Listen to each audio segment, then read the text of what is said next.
My meeting.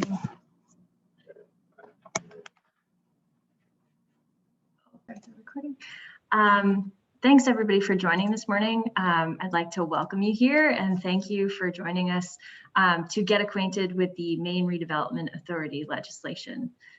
My name is Mandy Reynolds and I'm the Executive Director of Build Maine. If you don't know, Build Maine is a convening organization focused on common sense solutions to challenges our communities face. And those range from streets and transportation planning to land use development to good development. Build Maine will be hosting our annual conference, Build Maine 2021, this June virtually over the course of 3 weeks on June 2nd, June 9th, and June 16th, and those are Wednesdays. We'll be announcing our speakers who are very exciting in the coming weeks, and we hope you can join us. And now I'd like to introduce you the group that brings you the Maine Redevelopment Authority legislation. This group came together following the Build Maine systems change meetings, which were held in the summer of 2019, where we began working to rebalance the land use system so that it both reduces development pressure on the undeveloped parts of our communities, as well as makes it easier to do development in our downtowns and villages where we have existing infrastructure. And if you'd like to find more information, I can put a link to our website where we explain the Build Maine systems change agenda. This work is intended to find better ways to address our goals, fiscal responsibility, environmental and climate change, housing, and reinvesting in our communities. Over 150 people were involved in these conversations, and from this came the land banking working group, many of whom you see here today. So this group has been working on the legislation for nearly a year and a half now, and we are excited to have Representative Melanie Sachs in our working group and sponsoring our bill. I will hand it off to Shelley Norton, who I think is here. I see a light in her screen, from Androscoggin Valley Council of Governments to introduce the team. Sorry to put you on the spot, Shelley. That's okay. Good morning. For some reason, I thought it was at 9:30, not 9, so I apologize. I'm here now. So good morning, everyone. Really excited to be here and share with you this morning some legislation that, as Mandy mentioned, a group of us have worked on for a year and a half now. I'm going to share screen now and get started. The group of us that's worked on this, you can see on the slide here, we've had folks from the city of Caribou, from the town of Rumford and the city of Sanford, as well as Build Maine, who convened this working group, AVCOG, Kennebec Valley Council of Governments, and Northern Maine Development Commission. And I'm Shelley Norton, and I'm the land use planner for AVCOG. So I'll start the presentation off. We have a couple other folks who are joining who will be sharing later on in the presentation. So the reason our group came together, we identified 2 problems. In fact, there were really 2 separate working groups that Build Maine had convened that we've pulled together in this one piece of legislation. So the first issue is that Maine has a large number of blighted and vacant buildings, causing all sorts of problems in our communities. Most of our towns and cities don't have the tools or funding to address this problem adequately. And other states are using land banks and have been for decades, which is a powerful redevelopment tool to bring property back into productive reuse. There's also federal funding to do this work, so Maine is really missing out. The second issue that we identified is that Maine suffers, and this of course isn't unique to Maine, but suffers from disinvestment in our community centers and our downtowns. We here have limited funding available at the state level to assist with incentivizing development in those areas. And the funding that we do have from different agencies is often uncoordinated, which limits the impact in our communities. So the group was looking at ways to solve this problem, to incentivize development in those areas and to provide community benefits.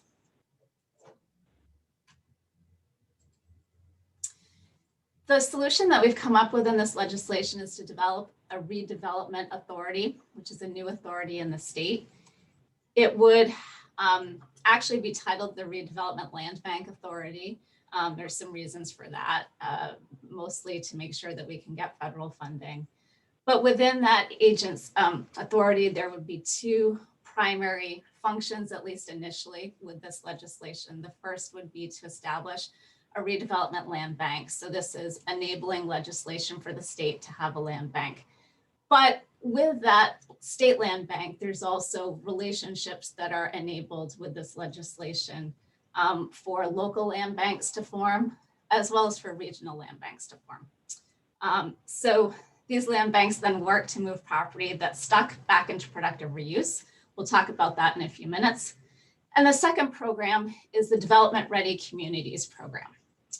And this program is intended to incentivize communities to identify priority areas for redevelopment, and then to provide funding availability or eligibility to projects in those areas. It also will help align state funding sources to provide a bigger bang for our buck. So next, we're going to talk a little bit about land banks in general. What are they? We'll talk about them in Maine, kind of what the current status is. We'll look at Development Ready Communities program, and then finally, we'll talk about funding sources for these programs. So land banks, just to give an overview, are a governmental entity that specializes in the conversion of vacant, abandoned, and foreclosed properties back into productive reuse. The land bank goes through a kind of typical process, although each property is really different in what problems it may bring to the table. But typically it goes through a process of acquiring title to the properties eventually, maybe not at the beginning, eliminating whatever the liabilities are. We'll talk a little bit in the next slide about liabilities, and then eventually transferring the property to a new owner in a manner that's supportive of local needs and priorities. And we'll talk about how localities are involved in this process later in the presentation. So there's a number of reasons why properties may not get redeveloped. And most properties do get redeveloped, but there are certain ones that will sit on the market for a long time, and there's reasons for that. So it could be that the title isn't clear or marketable. There are many properties that have multiple mortgages attached. There could be costly contamination in the site or in the buildings. There are some types of properties that are obsolete and are really hard to repurpose. If you think about a prison with all the perimeter protections and other issues with the site, it's difficult to just slice that up and sell it to a developer for something new. And with all of these problems that a property may have, it's a lot cheaper to use a site that hasn't been developed yet than to work through these issues and to address them. So oftentimes other property, greenfields, will get redeveloped first. And often there's a combination of these reasons for why a property sits. Currently, there's 18 states that have land banking enabling legislation and functional land banks. Maine is not one of them. So in addition to what I've mentioned, there are a lot of reasons that we really need this legislation. One tool that municipalities currently do have is the dangerous buildings law. And that's how most municipalities will handle buildings that are dilapidated and need to be either torn down or redeveloped. So there are a handful of municipalities using this authority to actually do land banking practices in the state of Maine to move property into redevelopment. But without the tools in this legislation, the current process they're using is slow, inefficient, and encumbered. And we'll hear from the city of Sanford in a few minutes about that process. There's also projects that are just pretty large and complicated that are beyond what a local municipality has for financial or staff resources that would be better handled by a regional or state land bank. And one of the benefits of a state land bank is that it can act as the redevelopment arm for other state agencies who may have property that they're holding, that it would be more efficient for the land bank to handle. Most of our state agencies aren't in the business of redeveloping property, so it's not in their wheelhouse. And then finally, federal funding becomes available when we have a land bank authority. So I mentioned the dangerous buildings law. And so many towns and cities do use this, but it's an arduous process. So, here's what Sanford has done. Their city council established a housing authority because land banks aren't a legal entity in Maine, but they use it as a land bank. And their housing authority has a $500,000 revolving fund that they created through TIFs in their community. They also use an abandoned building licensing fee to help cover staff time and operations. So essentially, Sanford has a functioning land bank by using the dangerous buildings law. In the town of Rumford, they too use land banking principles. Their code enforcement and economic development staff uses around a $75,000 allocation every year towards demolition of the dangerous buildings. So that's their budget. So those are two programs in the state right now, but by and large, land banking is not happening in the state for reasons already mentioned. And those two communities would really benefit from the tools that are in this legislation. So now I'm going to turn it over to Ian Housiel, who's the land bank director for the city of Sanford, to talk a little bit more about the process. Thank you, Shelley.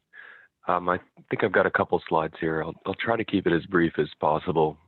This slide was a presentation I gave to AVCOG for their planning day back in last November. I think you could still find it on their webpage. But the point here is, I'm trying to outline some steps of how to go about doing this land banking activity and resolving some of these nuisances that you've got.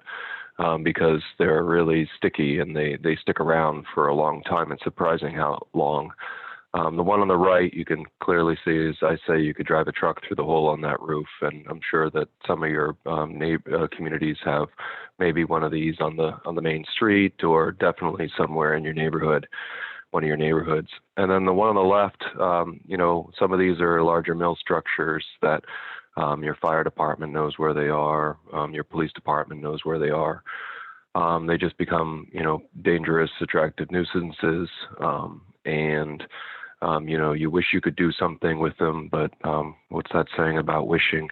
But anyways, that they're way past, salvageable state, unfortunately, and that's not an issue that the land bank is going to be able to address. But you can prepare for next steps. Can you change the slide? Yeah, so we're using the dangerous building law extensively in Sanford. I think we're up to 57 times at this point. It is a very cumbersome process, but I'm not going to stick my face so close. But if you went into that title in the statute, you'd see that this is outlined. A lot of municipalities throughout the state have some experience with this.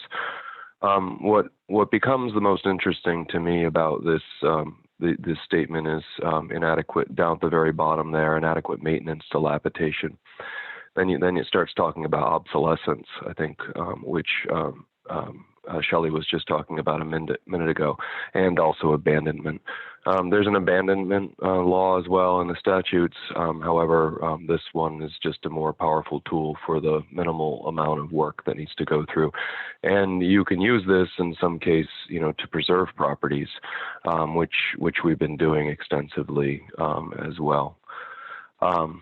So those are the two that I find particularly interesting as far as that law and for the future, really. And I had some other things I wanted to say, but we'll keep on going.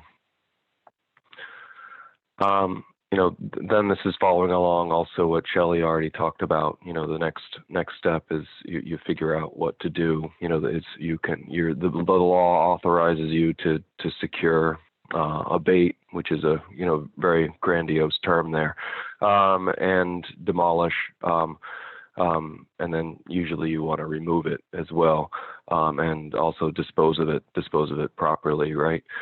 So those all kind of go together. You can then assign a special tax, and those are a whole topic area within the state law, but it's very simple in this case. And then that special tax actually will mature into a tax lien, and potentially eventually foreclose through a tax acquired property process. And then you can sell it. And actually, we have a very strong record of turning these properties around. Yeah, and this is what our report, our annual report from last year. I'm not going to dwell on this too much, but there's a bunch of ways to go about doing this using this law, and I think the law that we've draft law that we've written just makes it a little bit more simple. Do you mind changing the slide, Shelley?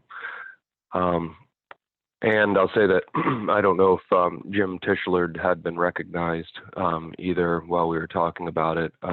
He came to Maine for a Build Maine event and started talking about land banking.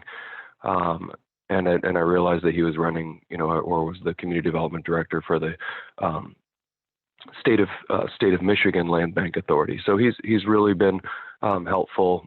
He described what we're doing in Sanford as the baling wire and twine model of land banking. So we're doing it.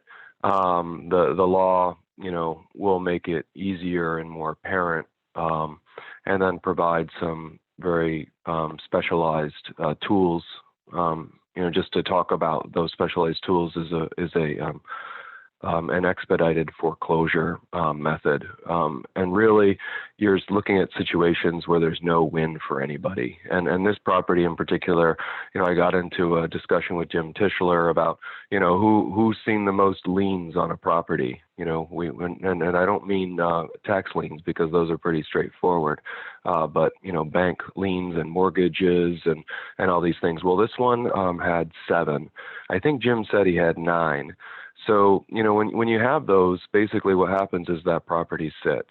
And I've described my work in Sanford a little bit as cleaning up other people's, old messes. Sanford, at the time of the last financial crisis, was the highest foreclosure rate in the state. A lot of these properties have been sitting vacant since then, and that's a fact, because, I can document the date that the water was turned off. So when you look at these and you go, oh my gosh, this property's been sitting vacant for 9 years, right? 8 years, and these were right at the height of the last financial crisis. And so, that's a really long time to have properties sit and or buildings sit and really detract from neighborhoods. And I'll say that, without the city council of the city of Sanford, and the direction of their mayor, and their investment in identifying the problem as going back to that, this wouldn't have happened. But what's happening, I try to describe a process. If you start with a dangerous building, you demolish it, you tax foreclose it, and then you market the property, and then they sell. This one is foreclosing this year, which is great. Looking forward to getting this lot back on the market. It comes, with the hookups, right? The water and sewer hookups right there in the street. And I put on there that, the average cost of demolition is about $23,000, and that's about what a lot goes for. Actually, I'll tell you that this one's less, but you're going to have to buy the lot. And then but the thing is that the full cycle of this currently is 3.5 years.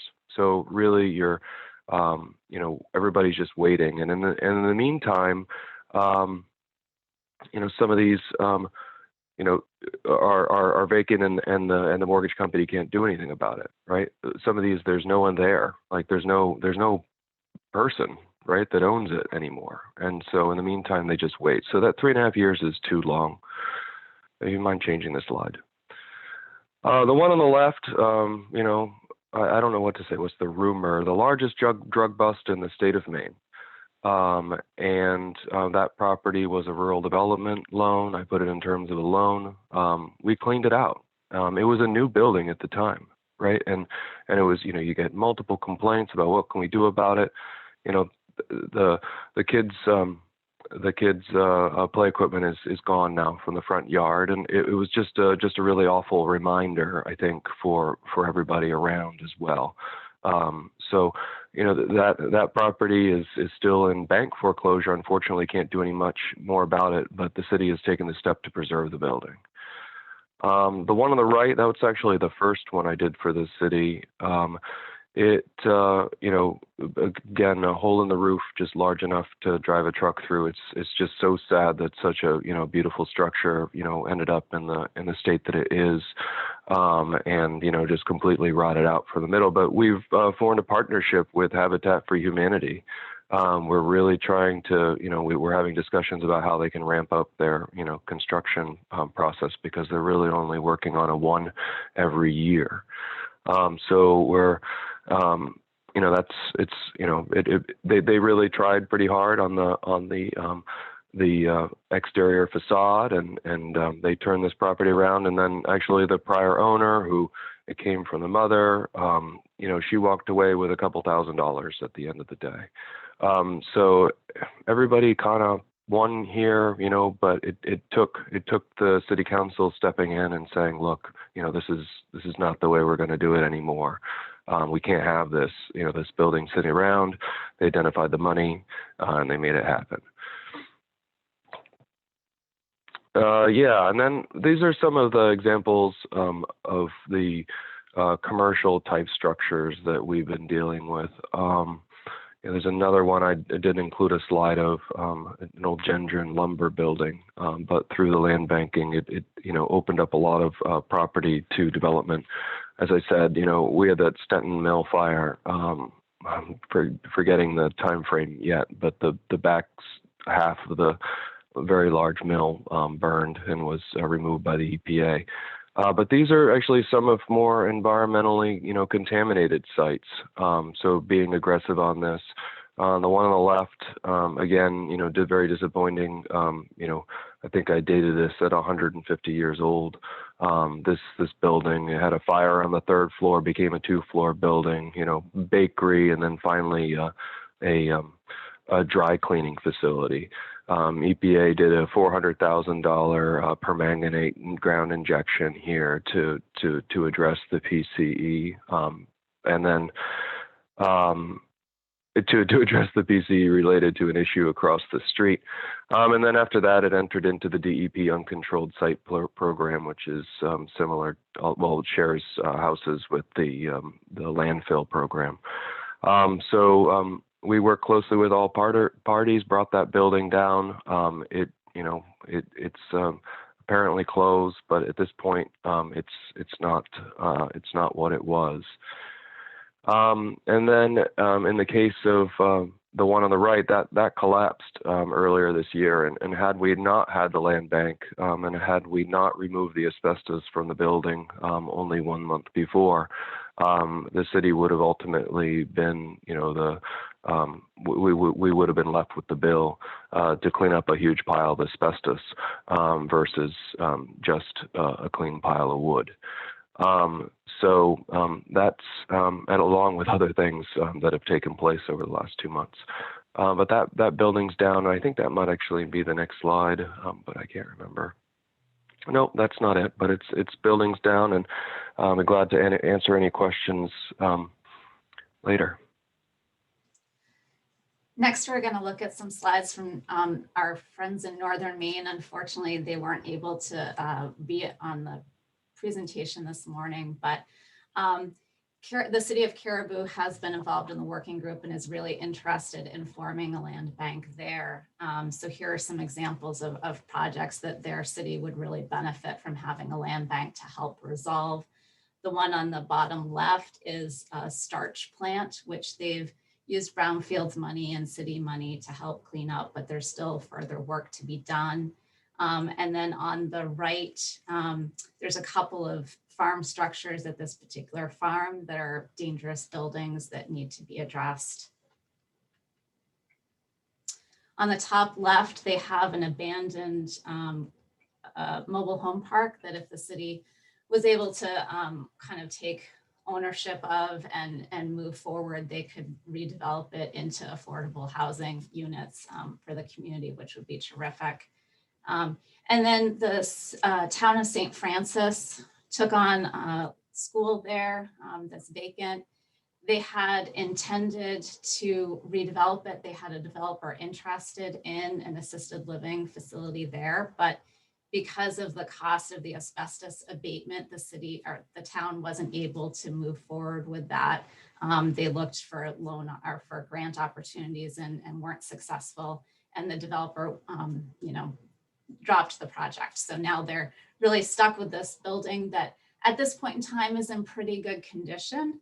But as the town continues over the years to pay for heat and other maintenance, eventually, if they aren't able to find a way to affordably take care of the asbestos, it will probably go into decline.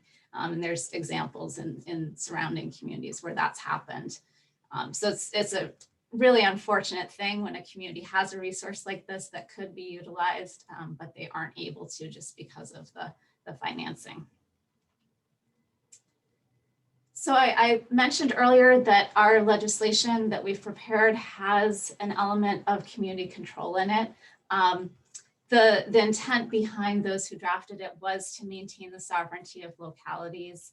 So setting up a land bank at a local level is purely voluntary. This legislation just enables municipalities to do that. It also enables regional land banks to form, but they may not. And then it creates the state land bank. So participation with the state land bank or with a regional land bank is initiated by a community and it's voluntary. So if a town chooses not to form a land bank, but they have a property they'd like to have be cleaned up through land banking, they could work with the state or with a regional land bank if there is one in their area. And this legislation doesn't outline this process, but in talking with Michigan about how they do their land bank projects with municipalities, they form a committee essentially of the elected officials or staff in the community with the land bank authority, and they make joint decisions about the property. So decisions like what type of developer they want to have based on what type of project they want to see. For example, if affordable housing is a really significant need, they could send out a request for qualifications specifically for folks who do residential affordable housing type work. So there is that process that we would envision being in place with this state land bank where the community would stay engaged in the process. While a community would potentially forfeit delinquent taxes, there is a significant return to the community by having the property go back into productive reuse. Just as Ian was describing, if you have a house sitting vacant for 9 years, there's really limited benefit to the community. If you have to eat some back taxes to get that back functioning and creating future tax revenue, there's really a benefit and a win for the community for doing that. So we believe that this legislation provides robust land banking options for the state of Maine. Just to recap, it establishes the Maine Redevelopment Land Bank Authority. It makes Maine eligible for federal funding for its land bank. It allows municipalities and regional planning organizations to form land banks through an agreement with the state. Right now, we can't form land banks. They don't exist in Maine. It provides for expedited title clearance for all land banks at all levels of government and provides for a state land bank that can help state agencies to redevelop unwanted or unneeded properties that are no longer in use. Next, George O'Keefe, who's the Economic Development Director for the town of Rumford, is going to speak to us about the Development Ready Communities Program. All right, thanks very much. So development ready communities is really what I would say is a section of the legislation that takes the proposal where we have the land bank and then adds on essentially a policy section that really truly makes this the redevelopment act, if you will. It's not just a land bank act, but it's we're really looking at redevelopment in a very holistic way.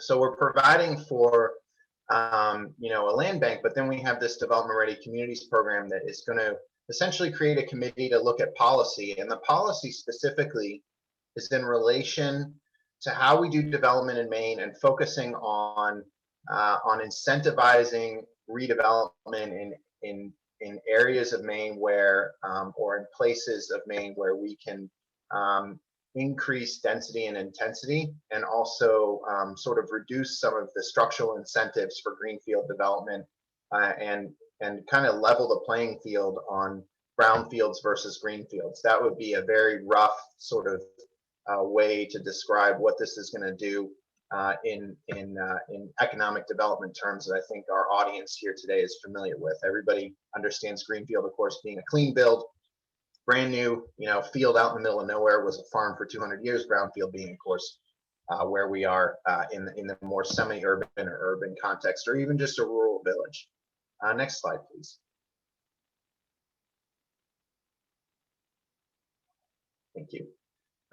So clearly, is sort of as I just mentioned, our current development system makes it much easier to consider development opportunities when you're looking at greenfield sites. And there are a lot of incentives to do greenfields, one of them being the simplicity of environmental and contamination concerns. Another one being some of the issues with getting closer to, as you get closer to a state highway, specifically in rural village centers, there can be issues with how your access to the highway might work, or how you interact with the traffic patterns locally, or how you interact with the local infrastructure and how all that is done.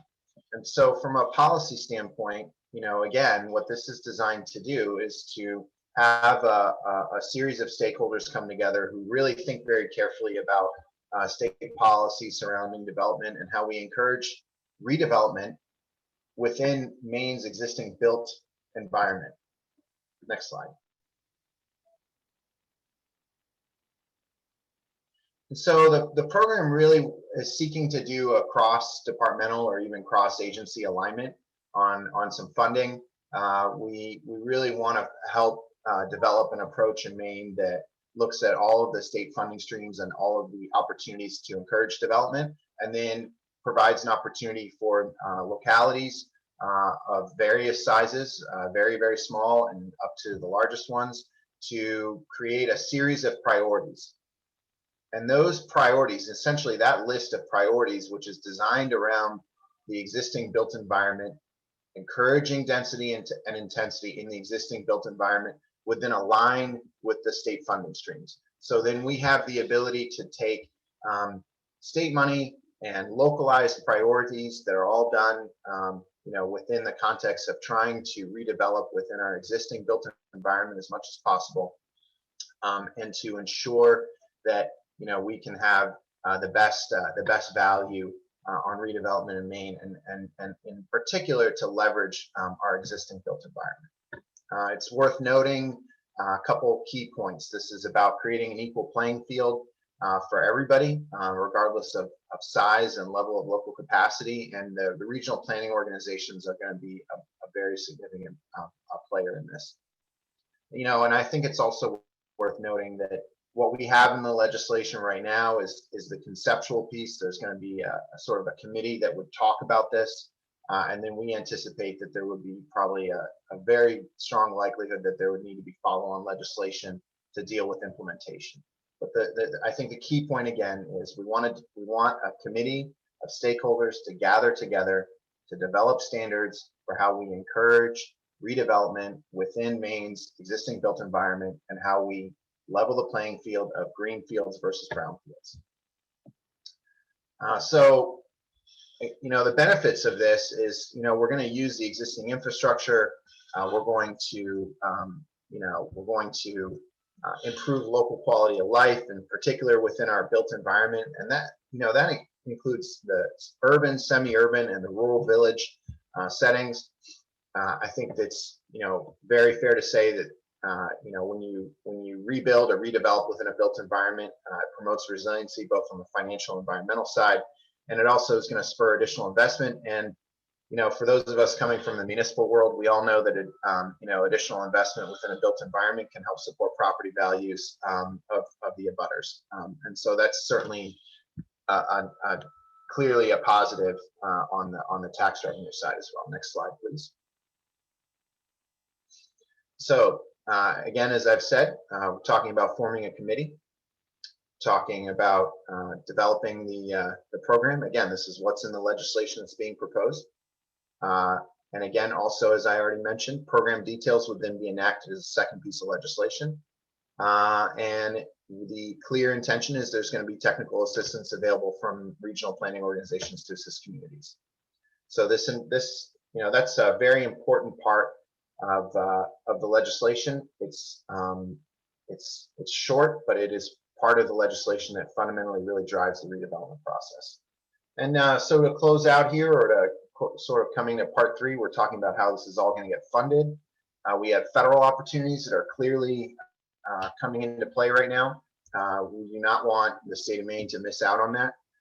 And I think it's pretty fair to say we probably have a greater need for a land bank in Maine than perhaps many of the other states that are looking at these opportunities. We have a lot of our industrial sites are older in many ways. Some of the commercial sites that need some redevelopment are older, and we have a lot of small communities that have been unable to work on these issues on their own, whether it's because they don't have full-time code enforcement or even economic development resources. And so this federal funding, these federal funding streams, and the ability of the state to take advantage of them is key.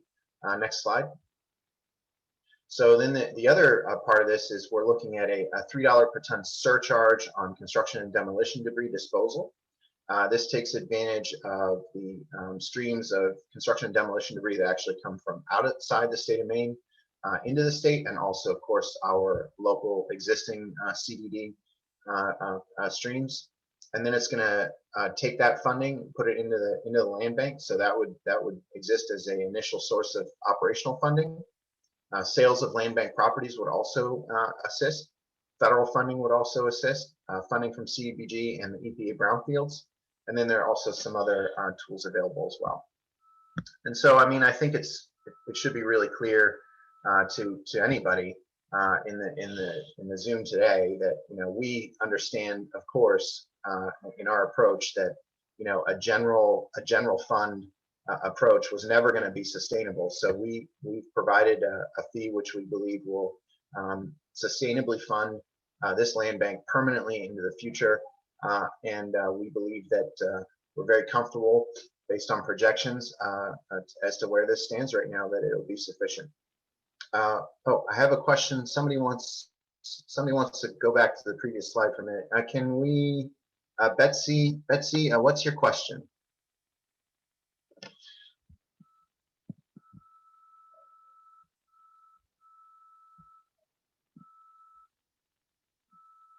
All right, we're going to give it just a minute. I'm sorry. I just wanted to look at it to take a picture. Go ahead. I'm sorry to interrupt. Go ahead. No problem. All right, we'll go ahead 2 slides. There we go. All right, and summary of legislation. Okay, so we're going to establish a Maine Redevelopment Land Bank Authority.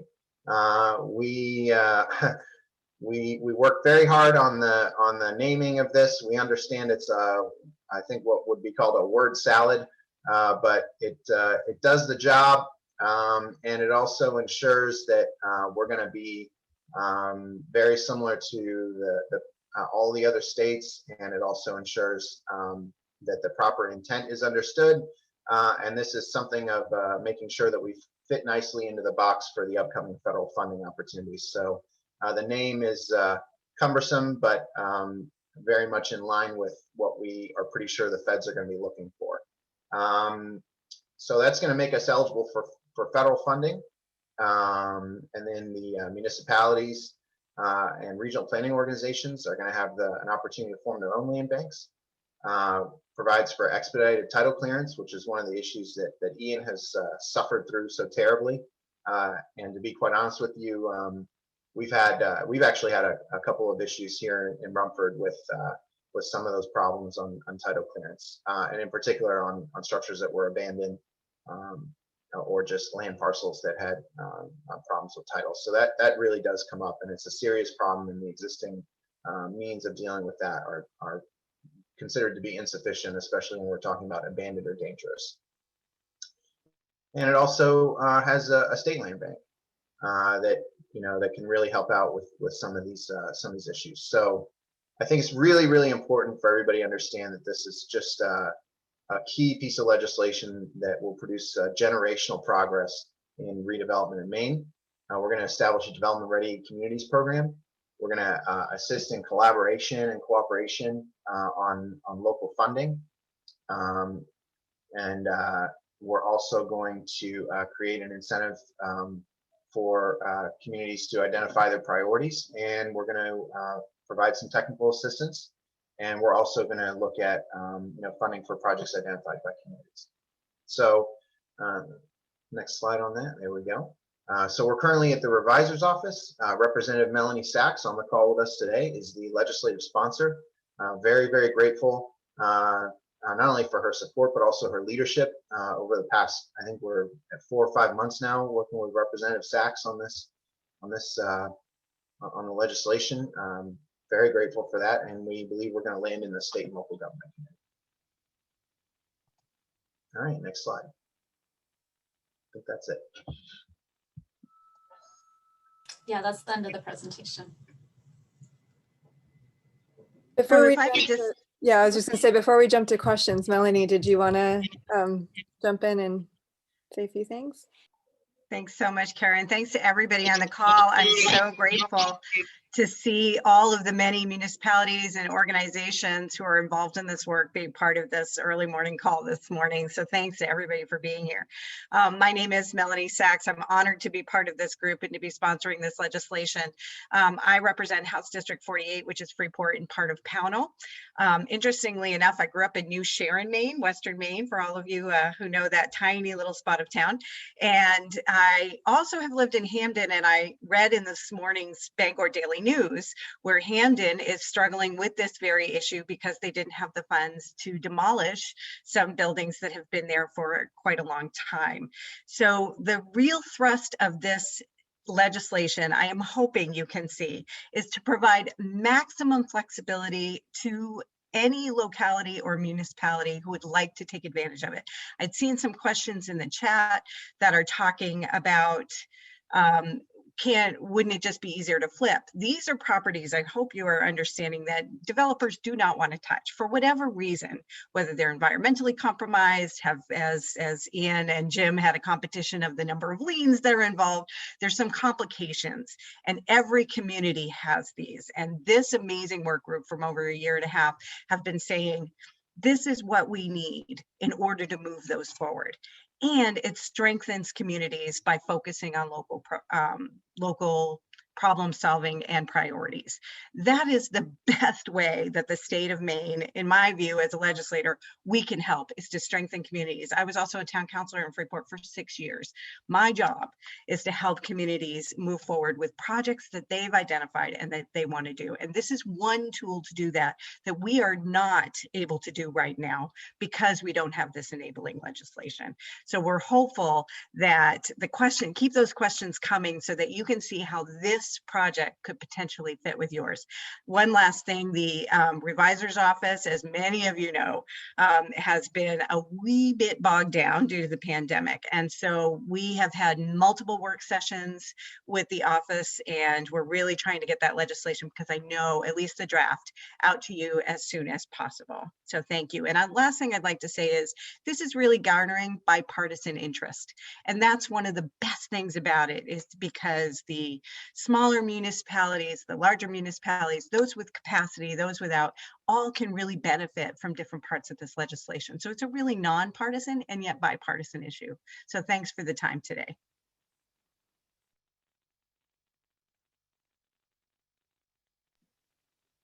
Cool. Thank you, Melanie.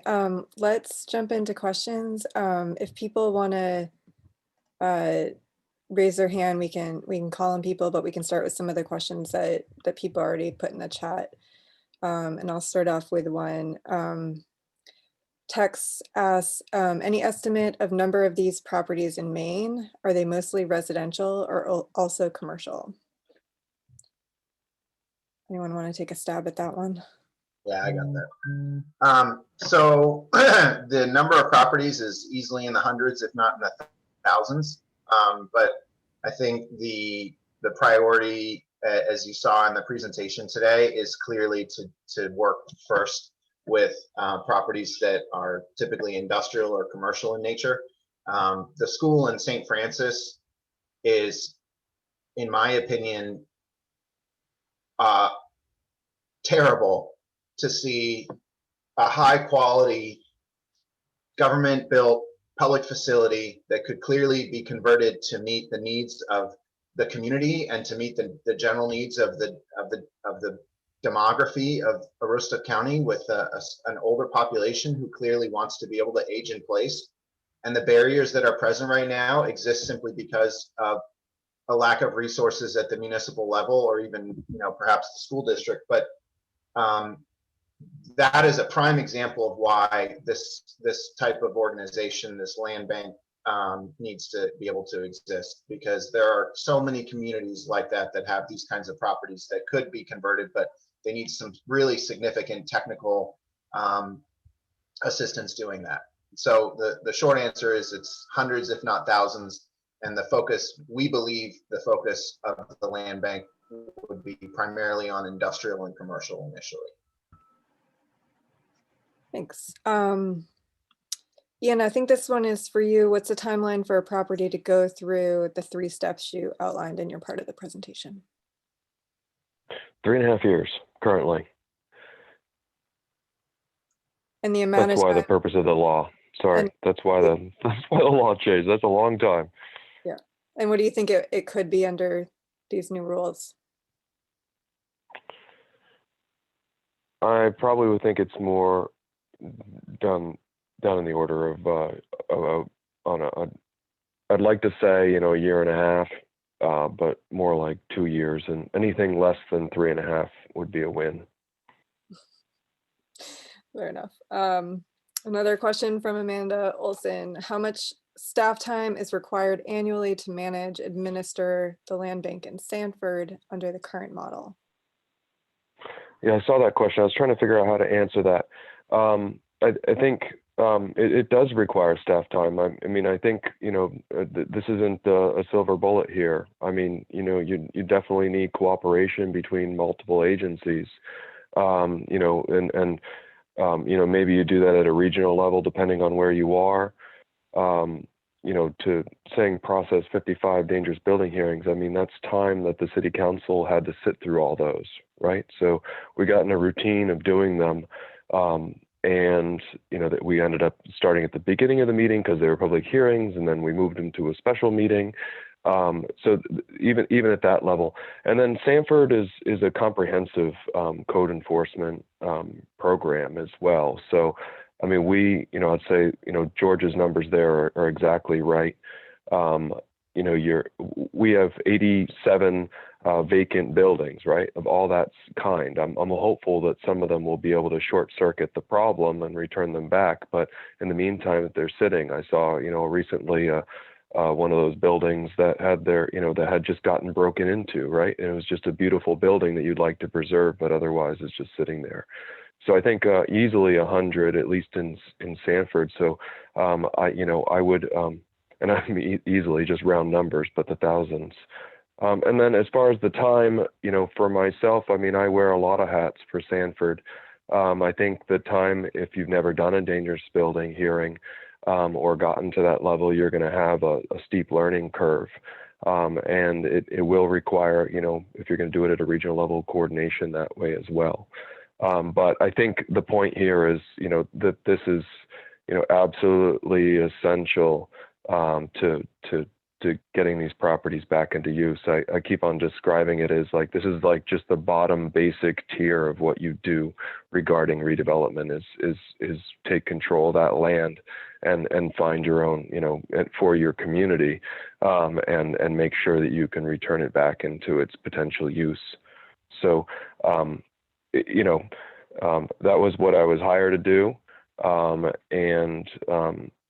We're doing it. I mean, I've had a little change, with the pandemic, things have changed just a little bit in the duties there. But I mean, this is, I want to get back at it because it's just the return in dividends to Sanford is really high. And so that it's, and I just scratch my head. Oh, this is really important that we keep on doing this. I have a very active land bank commission, a group of 7 people, and they are gung ho to keep this thing going and keep the machine turning. So because they're seeing that it's working. So it needs to be repeated elsewhere. That's what I can bring. George is saying, okay, yes. And I'll say that George and I met, I called him because we were doing a demolition. He said, you have to talk with what they're doing up in Rumford because they're turning it around too. So any tools that we can have to facilitate that process and keep it going, because we shouldn't have, I forgot to say that mill building that I showed you, I mean, that is Sanford's oldest mill. And these shouldn't be going in a dumpster. Like we need, or the school building. We need to pick up the pace here and grab these buildings before they, and before they're gone.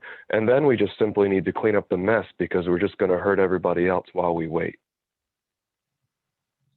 George, okay. Yeah, if I can just add to that, and I'm seeing some of this in the chat around one of the real strengths of this, and it might seem like an afterthought to some, but having those development ready community planning process together.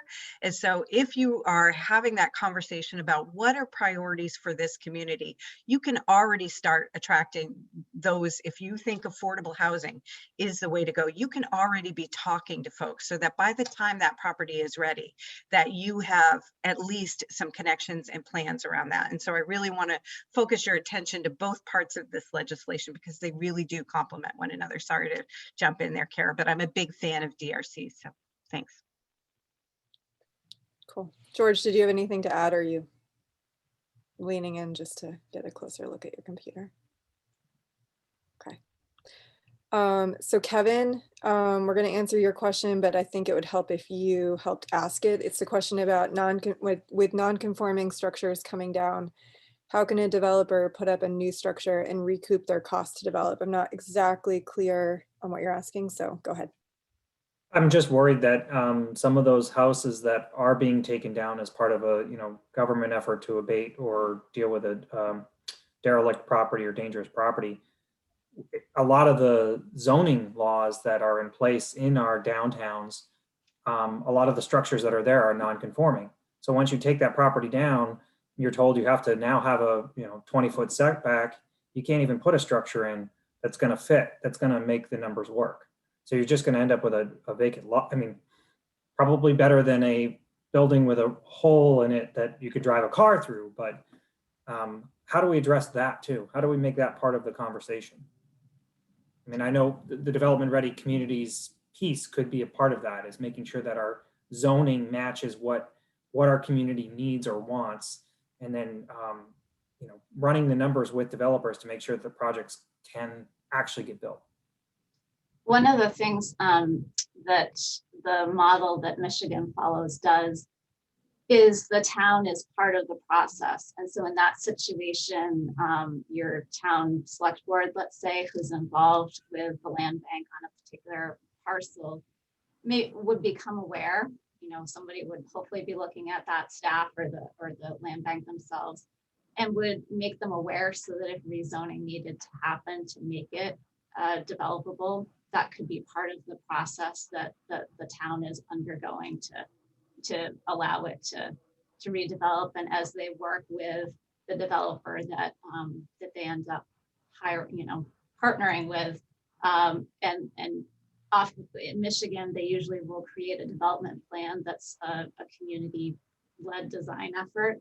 And so in that process, as you determine what would need to be, built and what the parameters would be, the town could potentially address those issues in the process and rezone if they needed to.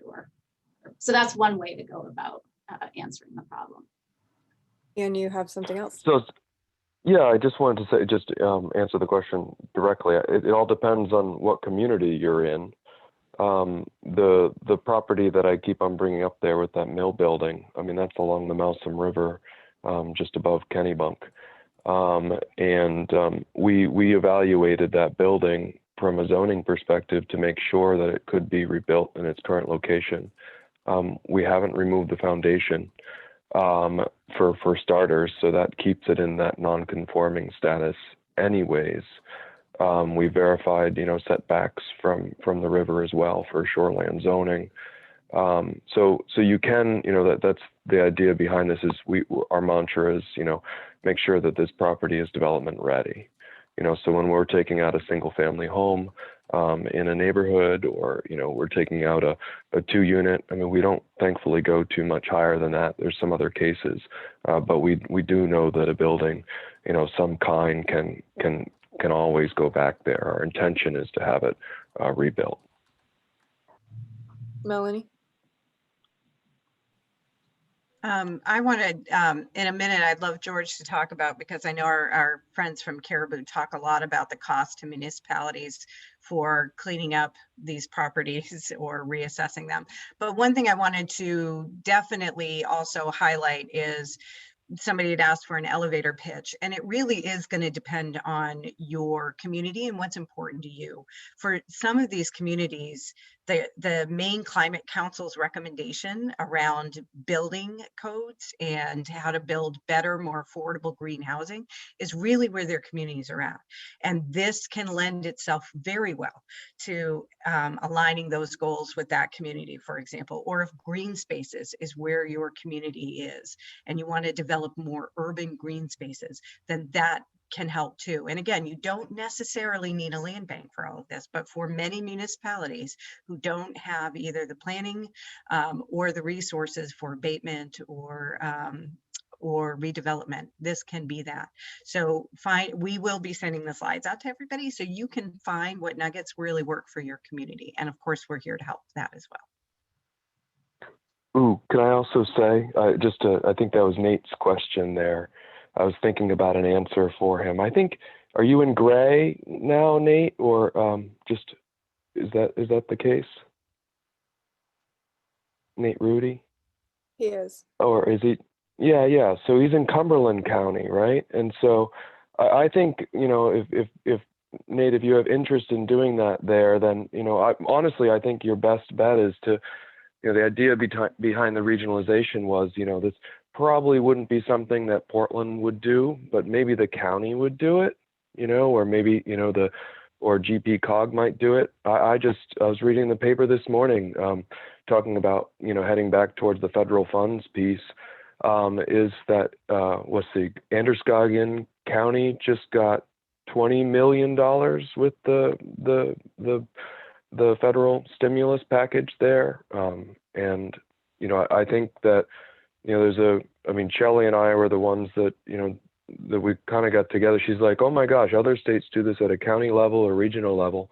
I think it makes, in cases, for Nate, I think the question is, how do you do that? I think it, or the right conversations. I think it might be with, the county and GP Cog to start that, and depending on where you are, with your regional agency, for that elevator speech to make those connections. Great. There's another question from Tex. Any input as of yet from title attorneys or banks on the expedited title clearance piece? Seems like a good idea.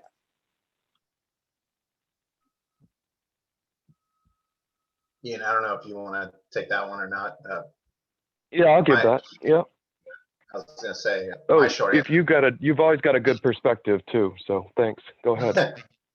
Yeah, so our answer to that is we deal with title issues at a municipal level on a regular basis, and the approach on these title issues comes from existing law and also from the sort of the governmental side of it, which tends to be a little more powerful and a little more different. It's not to say that we should or shouldn't have a title attorney look at the approach, but we're looking at this using the existing tools and strengthening them, and that's sort of where we came down. Yeah, and I think I describe it just as a simple win-win when you start doing this and working with the banks, because they really don't have a way out. And that's why that these are, sitting like this. They get so mired that they can't get out. It was really interesting for Sanford. We put a vacant building license in effect at the same time we did our land bank program. And, through the process, I'd never tried one before. And, I was saying, okay, well, let's look at a fee that's $150 every 6 months and doubles in the second year and doubles again in the third year. Instead, the community decided upon a $300 every 6 months and the same progression and increases. Well, we've been operating that now for 3 years, and the license fee is actually exceeding the tax payment now. And so it's really starting to get the attention of the banks. But the banks were really ready to start doing this. They really wanted this. And that was really interesting when we put it into effect, because it really, it's not local money when it comes down to it. And you're maybe originating here, but the servicer, or excuse me, I can't speak to say that it's not local money, but the servicer is usually out of state somewhere, and they're not moving forward with taking these in through the foreclosure process. In some cases they can't. So the combination, for Sanford of the vacant building license and the land bank activity really go well together. And I'll tell you that just very simple terms, the banks like these programs. They're really glad that they can reach out to the municipality and that sometimes these properties can be resolved from their perspective. I wanted to pick up on what Representative Sachs had mentioned earlier in terms of burdens to municipalities.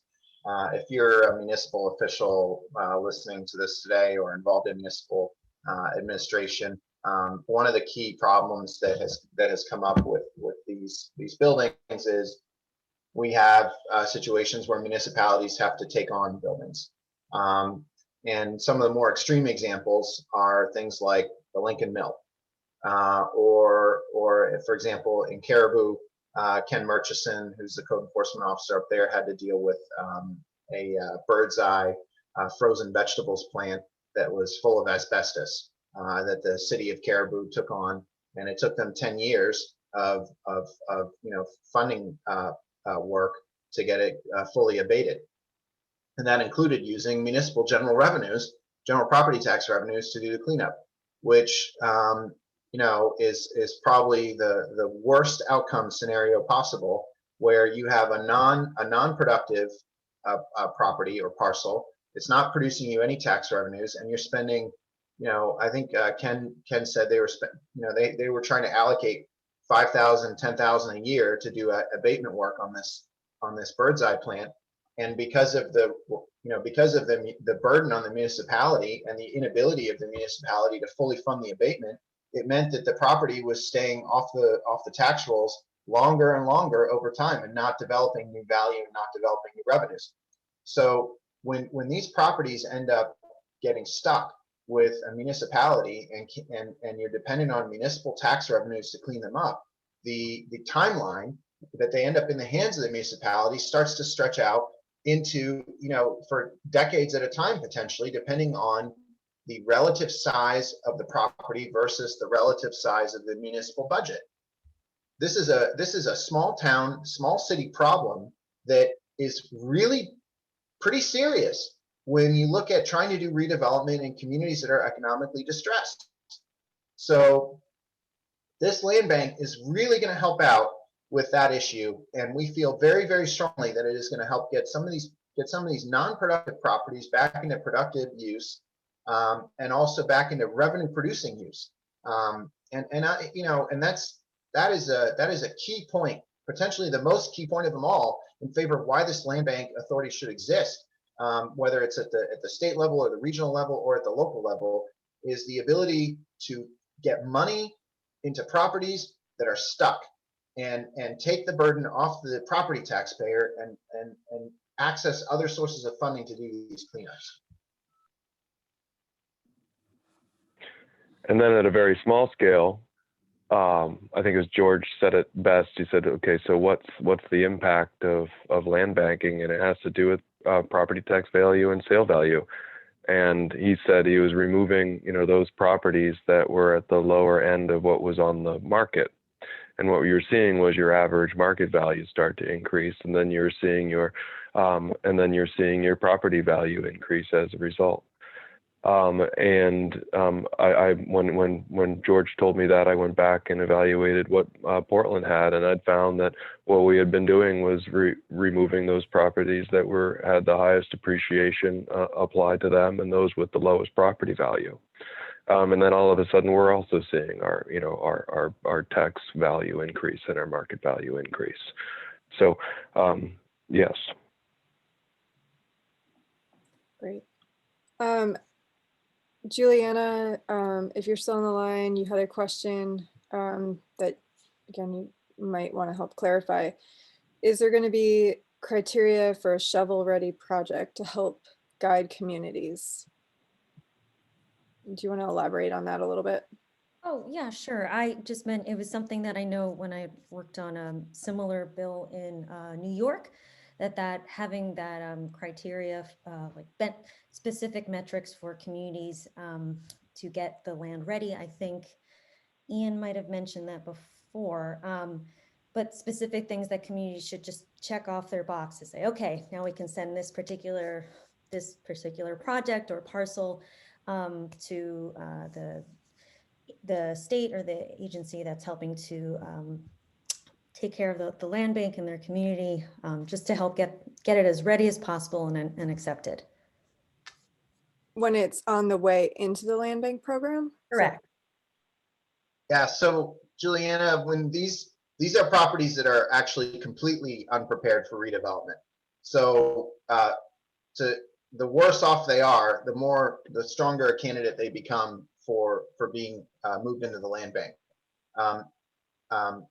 It does not have to be shovel ready to go into the land bank. In fact, it's the opposite. It should be shovel completely unready and in a derelict, abandoned state, and absolutely, hopefully not seriously contaminated, but hopefully, if that's where it's at, then that's where we start. I hope that helps the understanding there. The intent is for the land bank itself to do a lot of the cleaning up and prep, and to take that burden off of the municipalities, which is what they've been doing to date in many cases. And the land bank, in cooperation with the municipality, that's part of its job, right? So it's addressing the issues that have kept it from being a resale and redeveloped property, but potentially identifying the problems outside of what the land bank can handle, like a zoning issue or something else, and working with the community to get those resolved. So I didn't know if your question had to do with the development ready communities piece at all. I think that's a question could apply there as well. And in that case, the intent is that there will be program information put together and a process that a municipality goes through to identify its development ready community areas. And that process is designed to be, will be designed to be a fairly straightforward and simple process for a community. It won't involve months and months of work. But in those cases, the projects that would then be able to be funded through the program, through the state, are projects that benefit the community typically, that might not be able to pencil from a development financial standpoint. And so in that case, the community would probably have had a hand in making sure the project is really viable and essentially shovel ready when they're applying to the Development Ready Communities program for funding. So in that case, I could see a project like a community center or some other real benefit for a community that a developer really wouldn't get a return on, but would be a real need. So wasn't sure which way you were asking that, whether it was development ready communities or land bank. Actually, both of those answers were fabulous. So thank you very much.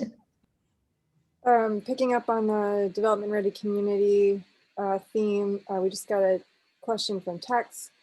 The DRC tie-in may be a little tenuous at this point. Maybe there's some danger that it could be split out during the legislative process. May need to show more how DRC is needed to help get properties redeveloped once the land bank resolves their title, contamination, and other problems. Yeah, so Tex, I totally, understand that perspective, but I think that really when you're taking an opportunity to move some policy forward and to create a committee that's going to look at this, this is probably the right time and place to do it. I think that I also think that you need to have a policy piece where you're going to advance some thinking and you're going to advance some theoretical approaches to redevelopment in addition to the more concrete actions that the land bank is going to take dealing with existing properties. It's not enough for us to say we're going to deal with existing properties. We also want to have some perspective on how we're going to encourage development going forward, which is new builds. DRC fundamentally is answering the question on how do we approach new builds, and how do we encourage new builds, and what kind of new builds do we encourage and where?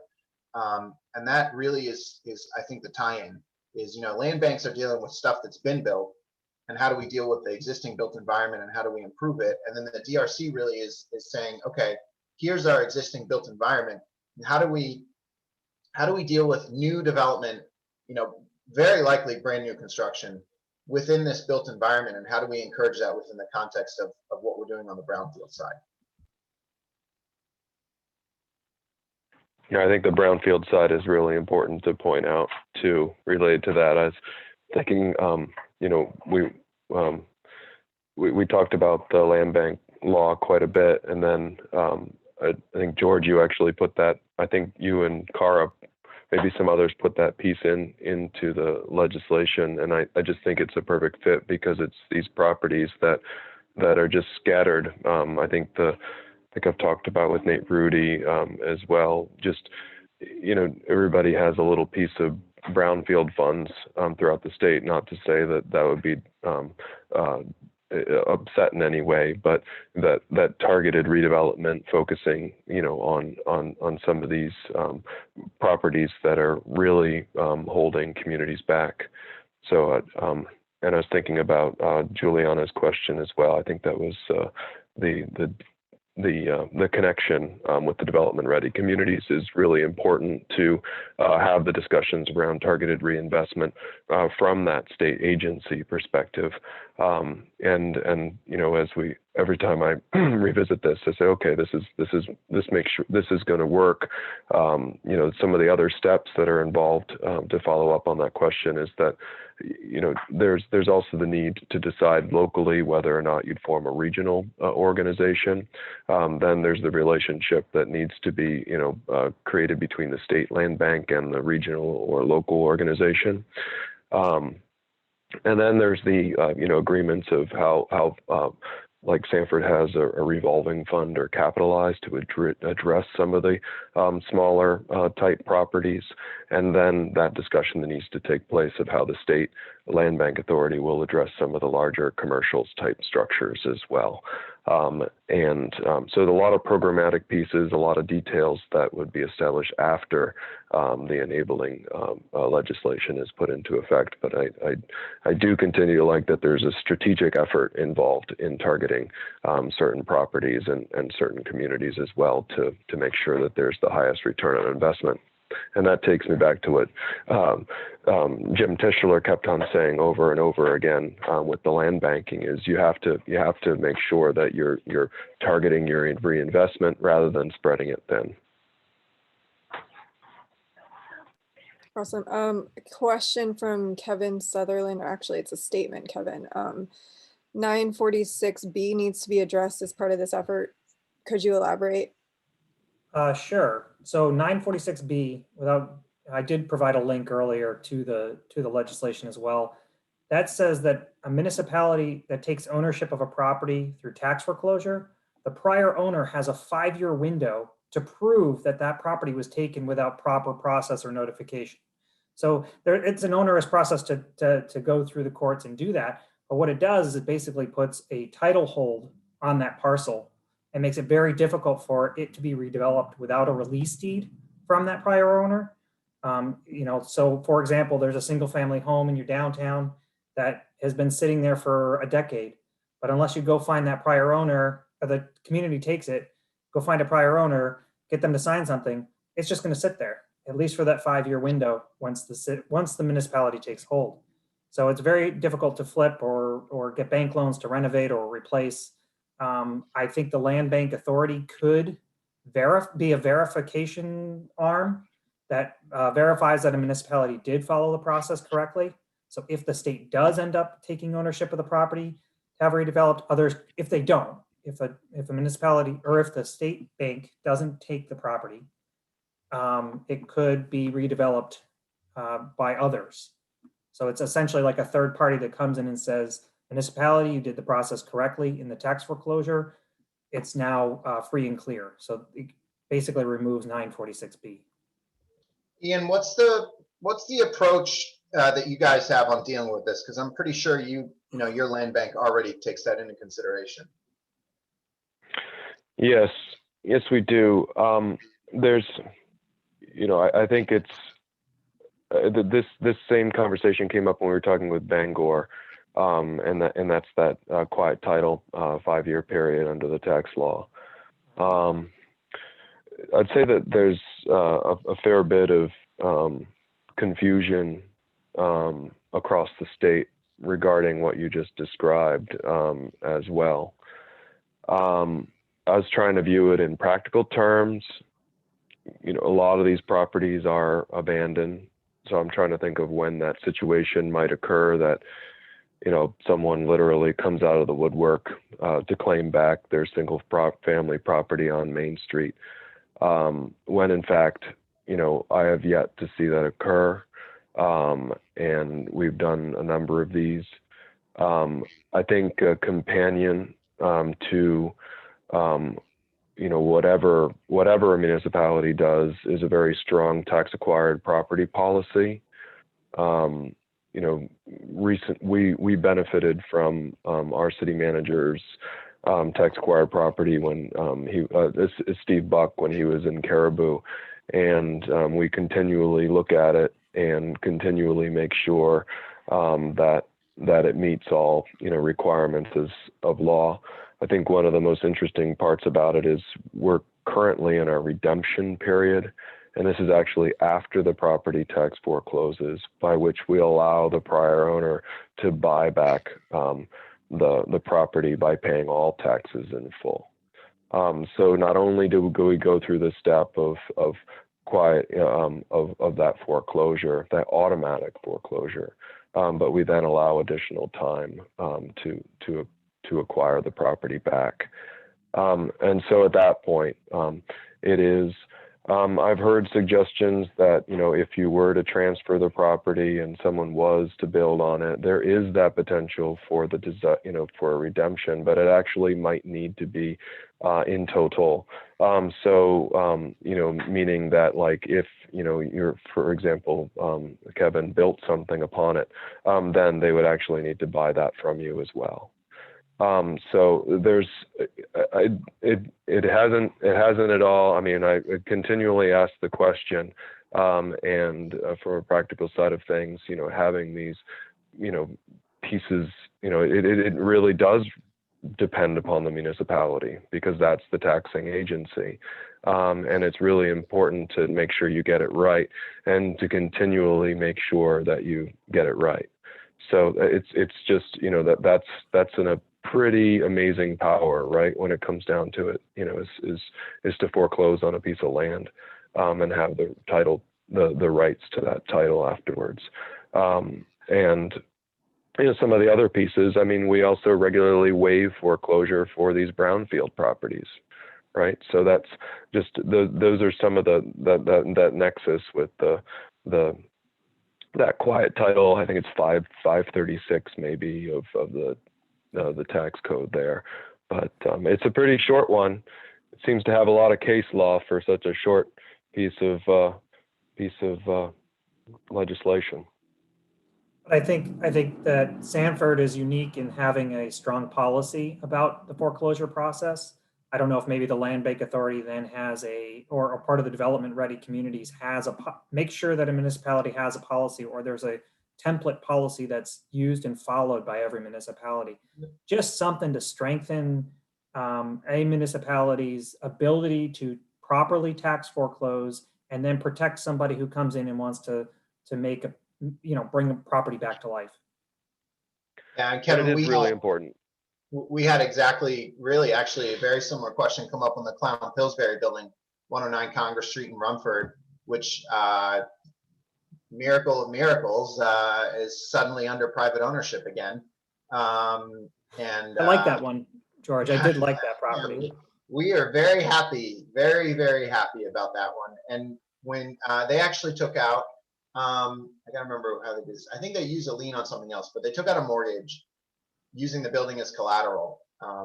And so the bank came to us and verified that we had properly tax acquired it. And we had to provide, you know, copies of all of the certified letters that we had sent, you know, 10, 11, 12 years ago, 13 years ago, notifications, all that stuff.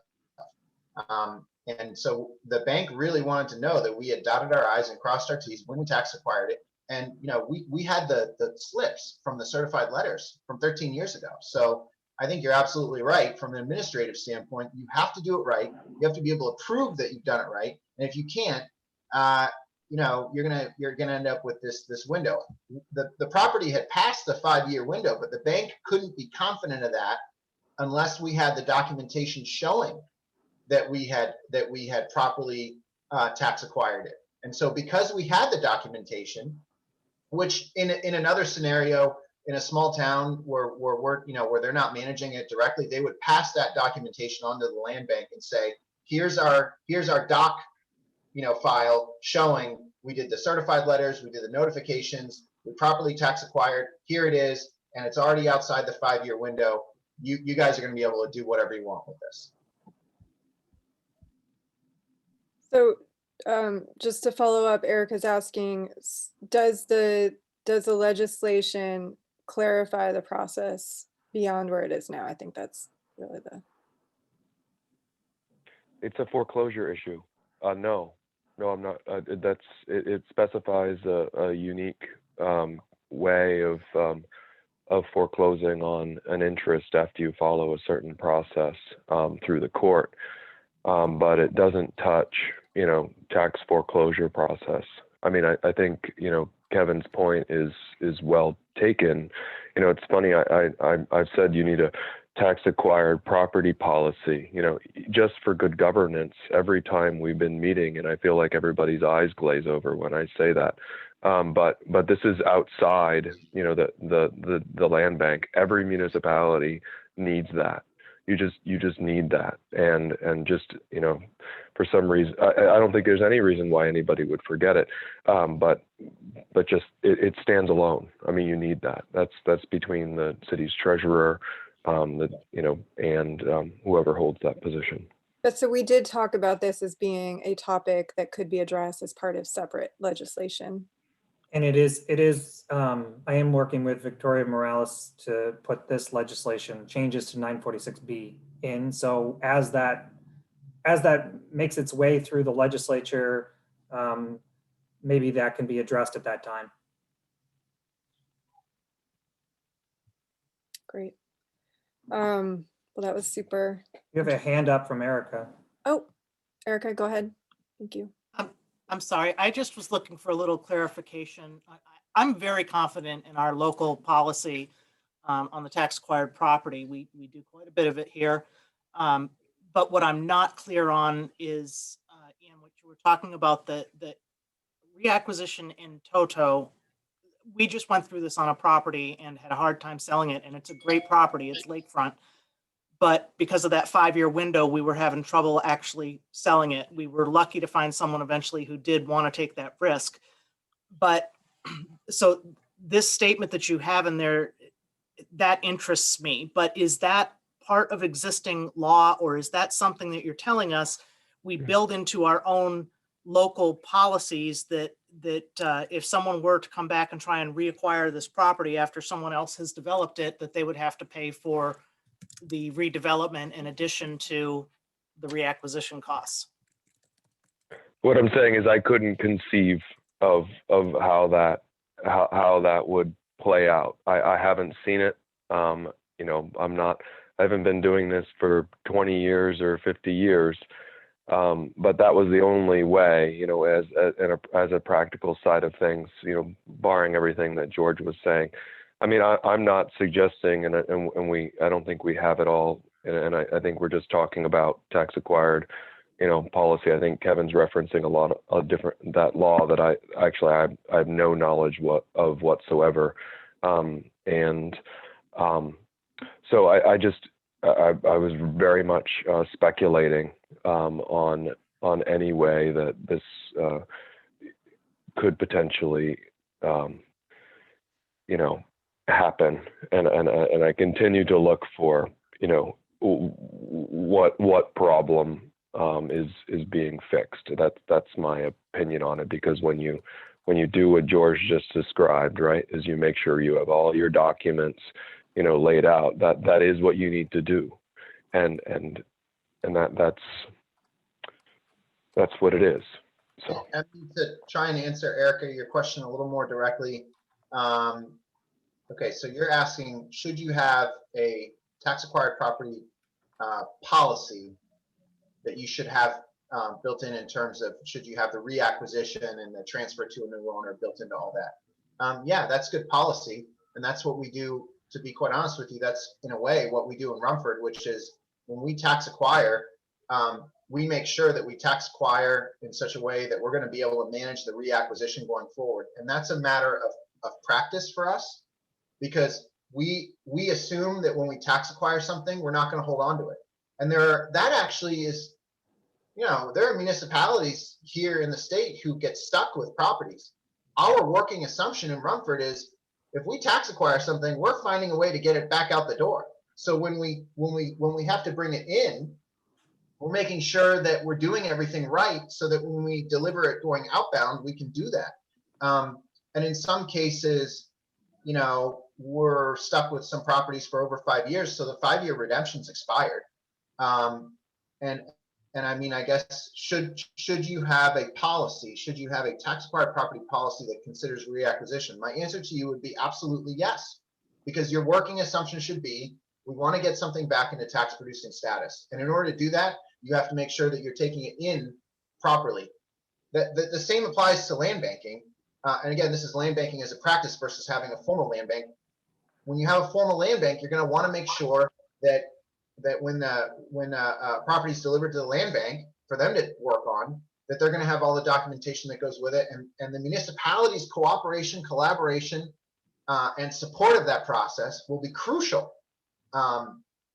And in an unorganized territory, it's going to be a little trickier. You're probably going to be working with some county level officials potentially, but should you have reacquisition built into your policy? Yes, you should, especially if you're going to get it back out and get it producing taxes. Well said, George. Well said. I guess I just want to say, not knowing anything about 946B, that as we looked at land banking from other states and we adopted it to Maine, there were certainly some peculiarities about Maine law and how things are done here that we had to take into account. And it sounds like making changes to 946B is a good idea, and we should probably be supporting Kevin and Vanessa's effort if it's a way to shorten and simplify the process. So I certainly wouldn't be a surprise to anyone in our group if after we get this passed, we have to do further legislation to tweak things and amend other parts of statute to work with this change. Right, and this bill What's has been, 946B? that's the title one, Ian. And I will say that this has Okay. been presented to the Housing Caucus, which Victoria Morales chairs. And so there's about 25 legislators who have had a chance to look at this. I'm actually also, I saw Speaker Fecto's bill 609 being referenced. He and I have a meeting on Monday to talk about the synergies between these two bills as well. So we do try to do a lot of communication. And one of the reasons that it's also in the revisor's office is because one of their jobs is to look at existing statutes to see where things, now of course things can be missed, especially if it's in the process of being revised in the legislature. So as Shelley said, just know that we are trying very hard to coordinate efforts on all of these multiple pieces of legislation. Of course we will miss things, so it's really good to have the heads up from the community, and this is exactly one of the reasons we wanted to be here today. Great. Well, if you have any further questions, please feel free to get in touch with us. I'll drop Build Maine's contact in the chat, and then we have the recording of this, as well as the presentation and the list of questions from the event.